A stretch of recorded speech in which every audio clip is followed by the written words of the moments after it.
Граѓански здруженија бараат вакцинацијата од задолжителна да стане препорачлива. Подпишале иницијатива за промени во Законот за здравствена заштита од заразни болести и таа денес се најде на комисиска расправа, за која немаше кворум и не се одржа. Подпишувачите на иницијативата тврдат дека тие не се антиваксери, туку само сакаат да имаат право како родители да одлучуваат за здравјето на своите деца.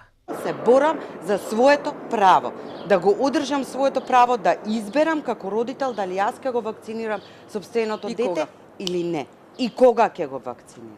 Родителите кои ја подпишале иницијативата, 129 на број, се сомневаат во квалитетот на вакцините.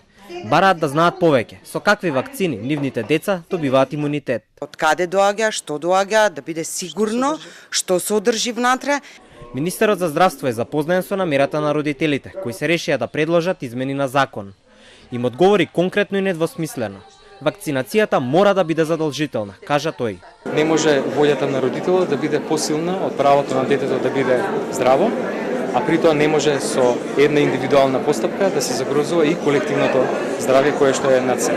Филип Чим се закани на родителите, или детето ќе прими вакцина, или тие самите ќе сносат последици. Нема да дозволиме ниту едно дете да биде запишано ниту во училиште, ниту во градинка невакцинирано. Оние кои ја подпишаа иницијативата за промена на законот, налутени си заминаа од собранието. Седницата на комисијата беше презакажана за после изборите.